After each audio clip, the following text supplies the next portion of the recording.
Fala pessoal, professor Jonathan aqui. Estamos no nosso curso de Cálculo 1 e na aula de hoje a gente vai falar sobre derivadas trigonométricas, exponenciais e logarítmicas. Vamos para o vídeo.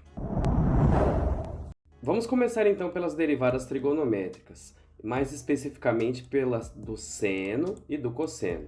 Na aula de hoje, pessoal, nosso intuito não é fazer a demonstração das fórmulas de por que a derivada de seno e cosseno vão ser os valores que a gente vai apresentar. A gente vai usar a tabela de derivada, então a gente já vai fazer utilizando a fórmula que já é conhecida para fazer essa derivação. Para derivar seno e cosseno, a gente usa o seguinte ciclo. Ó, a gente vai rotacionar, a gente vai derivando, rodando nesse sentido aqui. Então, por exemplo, se nós pegarmos a derivada do seno é cosseno. A derivada do cosseno é menos seno. A derivada do menos seno é menos cosseno. E a derivada do menos cosseno é o seno. Então, a gente fechou um ciclo. A gente fechou aqui um círculo, certo? Então, a derivada do seno é cosseno, do cosseno é menos seno e do menos seno é menos cosseno. Agora, para tangente, secante, cossecante e cotangente, a gente vai ter as seguintes derivadas. Vamos começar pela tangente. O que é uma tangente? Ela é o seno dividido pelo cosseno. Então, se nós derivarmos a tangente, né, por isso que eu coloquei tangente linha aqui, essa derivada é secante ao quadrado. Então, a derivada de tangente de x é secante ao quadrado de x. Secante. O que é uma secante? É 1 sobre cosseno de x. Se eu for derivar secante de x, a derivada de secante de x é secante de x vezes tangente de x. Cossecante. Cossecante é 1 sobre seno de x. Derivando, a derivada de cossecante é menos cossecante de x vezes cotangente de x. Por último, cotangente. Cotangente é a mesma coisa que 1 sobre tangente. Se eu derivar, a derivada então da cotangente é menos cossecante ao quadrado de x. Reforçando, todas essas derivadas aqui, né, estão na nossa tabela de derivadas. Vamos fazer uma aplicação então, ó. A corrente elétrica medida em ampere, usando a letra A, né, para representar ampere, em um circuito de corrente alternada é dada pela função I de t é igual a 3 vezes seno de t.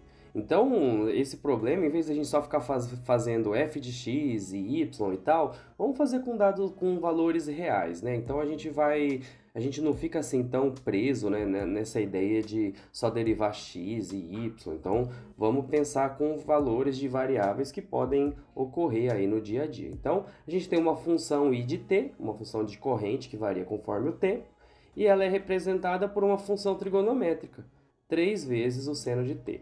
Então, corrente é medida em ampere e o tempo t é medido em segundos, s. Então, a gente quer a taxa de variação dessa corrente elétrica. A taxa de variação de uma corrente elétrica ela é usada para cálculos de indutância. Então, quando a gente usa indutores em circuitos elétricos, normalmente a gente está interessado nessa taxa de variação de corrente. Essa taxa de variação de corrente, vocês vão ver no futuro aí, que ela gera uma diferença de potencial no circuito que pode ser usado aí em diversas aplicações.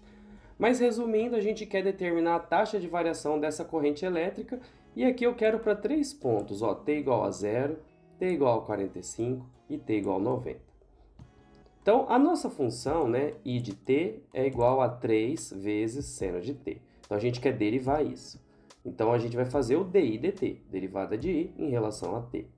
A gente aprendeu na aula passada, vou deixar indicado aqui no card, aqui em cima, a nossa aula passada, a gente aprendeu que quando a gente tem uma constante multiplicando alguma coisa, eu simplesmente repito a constante, eu posso deixá-la de lado, derivar só a função, depois eu coloco a constante para dentro de novo. Então, eu repito a constante e derivo seno. A gente acabou de ver ali no nosso ciclo que a derivada de seno é cosseno. Então, a taxa de variação da corrente em relação ao tempo dessa função é 3 vezes o cosseno de t. Como eu pedi nesses 3 pontos aqui, ó, t igual a 0, t igual a 45 e t igual a 90, a gente vai aplicar esses valores aqui dentro do t e vai calcular, que aí a gente vai ter um valor numérico dessa taxa de variação. Então, por exemplo, se nós começarmos pelo 0 e a gente fizer 3 vezes cosseno de 0 é 1, 3 vezes 1, 3. 3 amperes por segundo. Ou seja, essa corrente varia 3 amperes a cada segundo. Essa é a taxa de variação dessa corrente em t igual a zero. Para t igual a t de 45, né, a gente vai fazer 3 vezes cosseno de 45. Isso dá 2,12 amperes a cada segundo. E por último, para 90, 3 vezes cosseno de 90 é zero. 3 vezes 0 é zero, então nesse momento a corrente não varia para t igual a 90. Então a gente fez a derivada e aplicou nos pontos, então a gente sabe qual é a taxa de variação dessa corrente elétrica em 3 tempos diferentes. Como a gente tem a equação, a gente pode ir aplicando esses valores e a gente sabe a taxa de variação para qualquer tempo. Vamos falar agora de derivadas exponenciais. Na função exponencial, a base b é constante, maior que zero, e a variável independente fica no expoente. Então, essa é a função, né, que a gente vai usar aqui como função exponencial para a gente derivar.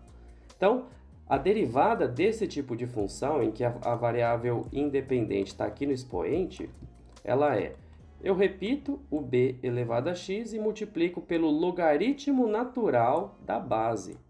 No caso aqui, a base da função exponencial. Esse logaritmo natural, né, esse ln de um x, a gente chama ele de logaritmo natural, e ele é um logaritmo, um log, quando é a base e. E e é o número de Euler, ou Euler, se a gente quiser falar mais abrasileirado. Ele é um valor, ele é uma constante, 2,7182, temos mais vários números aqui. Ele é como se fosse o π, que é uma constante famosa e importante, a gente tem no cálculo, né, esse número de Euler aí, ou Euler, que ele é utilizado como base do logaritmo natural, ele tem diversas aplicações aí no cálculo. Então, derivada de b elevado a x é b elevado a x ln de b.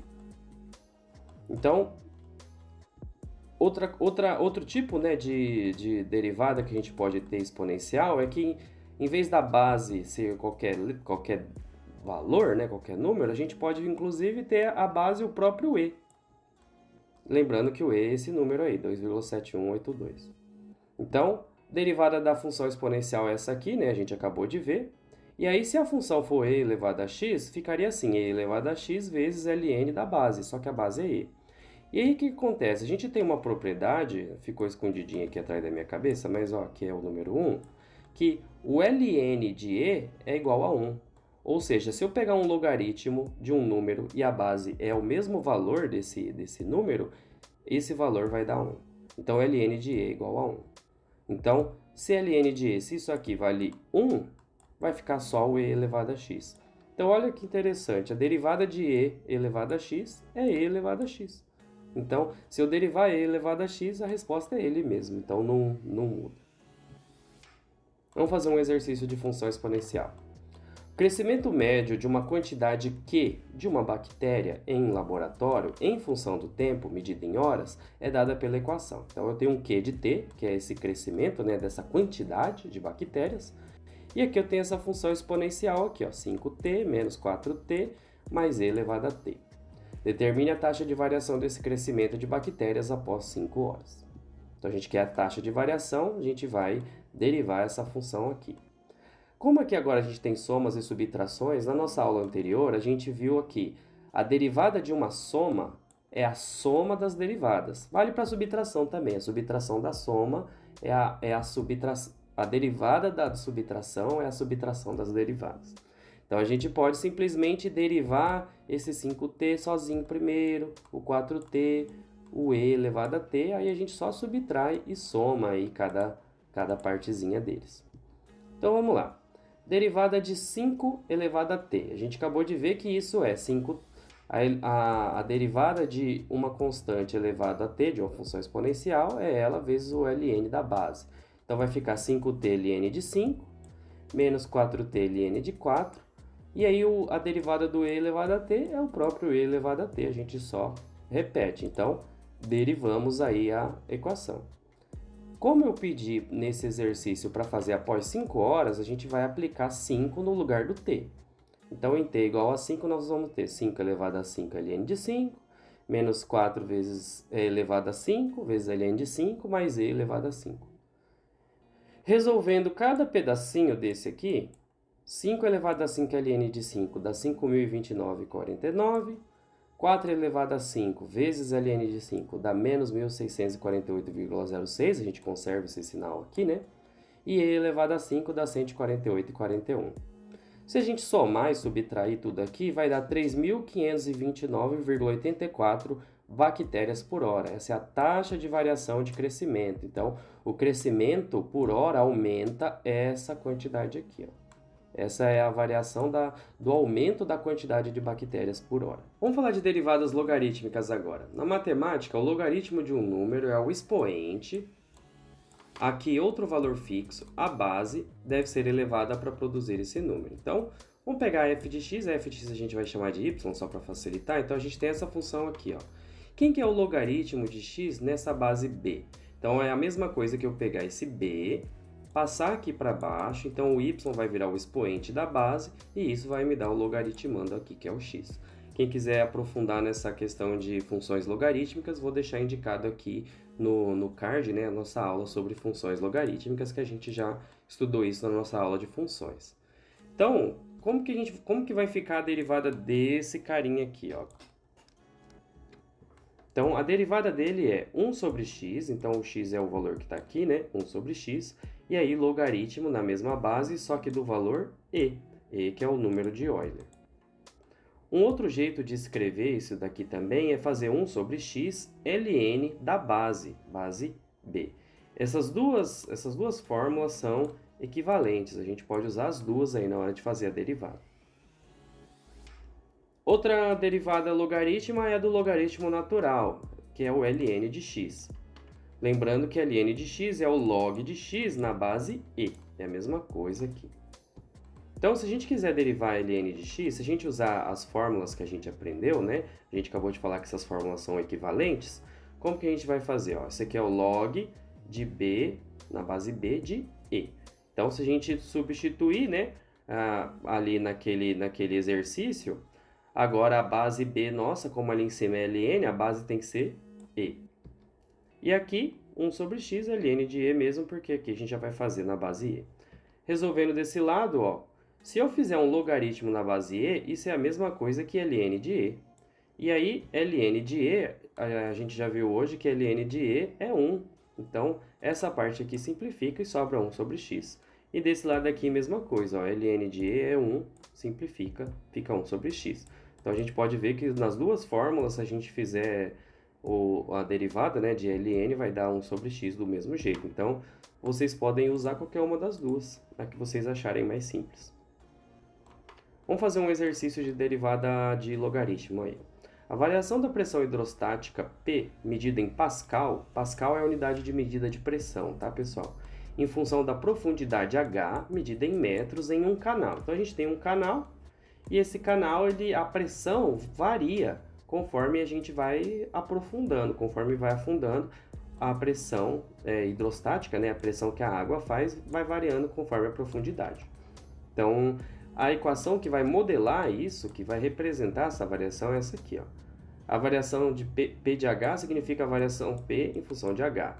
Ela é essa equação inteira aqui para a gente derivar. Então, a gente quer a taxa de variação da pressão a 10 metros de profundidade. Então, a variação de pressão não é constante, ela vai mudando conforme essa equação. Aí, a gente quer saber essa taxa de variação. A gente quer entender como que está variando a pressão lá a 10 metros de profundidade. Então, essa é a nossa função, P de H, né? Só repetir ela aqui e vamos derivar ela. Então, a gente já aprendeu que a derivada da soma é a soma das derivadas, né? E quando a gente tem uma constante que multiplica uma função, a gente só repete ela e depois deriva, certo? Já aprendemos, já fizemos exercício disso hoje. Derivada da função logarítmica, que a gente vai usar essa daqui, ó, 1 sobre x ln da base. E a gente já viu também que a derivada do ln de x é 1 sobre x. Então, essas foram as duas fórmulas, né, que a gente viu hoje, a gente vai aplicar ali na hora de resolver. Então, tá aqui, ó. A gente vai derivar P em relação a H, então dP dH, vamos lá, derivada do 9.800 é uma derivada da constante. A derivada da constante é zero, então eu posso tirar isso aqui da parte da derivada. Então, vamos derivar essa segunda parte aqui, ó. Como eu tenho uma constante que multiplica uma função, a gente repete a constante, ó, repetiu menos 10.000 aqui, e vou derivar ali, ó, log de 10, log na base 10 de h. Então, isso vai ficar 1 sobre h, igual a nossa fórmula, né? A gente pega o valor que está lá na frente, 1 sobre ele, ó, 1 sobre h, e aí a gente faz ln de quem tiver, ln da nossa base, né? b. Como a base é 10, fica ln de 10. Mais... E aí, né, depois, ó, a gente tem 10.000 vezes ln de h. 10.000 é a constante, a gente repete, e deriva ln de h. A derivada de ln de h, né, vai ser 1 sobre h. Então, tá aqui, igual essa fórmula que está aqui. Já derivamos, agora é só reorganizar. Eu vou passar esse 10.000 que está em cima, vamos fazer vezes 1, ele vai ficar aqui, menos 10.000. E 10.000 vezes 1 do outro lado também dá para ficar 10.000 sobre 10, né? 10.000 sobre 10 vai ficar 1.000. E resolvendo esse menos 10.000 dividido por 10 vezes ln de 10, digitando tudo isso na calculadora, vai dar esse valor aqui, ó, menos 434,29 mais 1.000. E aí, resolvendo menos 434 mais 1.000 dá mais 565,7 pascal a cada metro. Ou seja, a pressão ela varia 565,7 pascal a cada metro de profundidade. Essa que é a taxa de variação da pressão em função da profundidade aí para esse canal. Vou deixar esse exercício de tarefa aqui para vocês. Ó, uma onda mecânica é descrita pela função y é igual a 10 vezes cosseno de x. E aí a gente quer a taxa de variação dessa onda em x igual a 90 graus. Usem a calculadora em graus. E aí, deixem as respostas nos comentários. Derivem aí para mim, deixa no comentário a resposta. E aí depois eu venho aqui discutir com vocês aí, ver se vocês fizeram certinho. E é isso, pessoal, chegamos ao fim de mais uma aula. Acrescentamos, né, mais derivadas aí à nossa tabela de derivadas. Com essa aula aqui a gente já sabe derivar polinômios, derivar soma, subtração, agora derivadas de funções trigonométricas e exponenciais. Na nossa próxima aula a gente vai aprender a falar sobre a derivada do produto e do quociente. Então acompanhem o canal aí para vocês assistirem a próxima aula. E aí, obrigado, curtam o canal, compartilhem, façam tudo que todos os youtubers aí pedem para vocês fazerem. E é isso aí, até a próxima, valeu!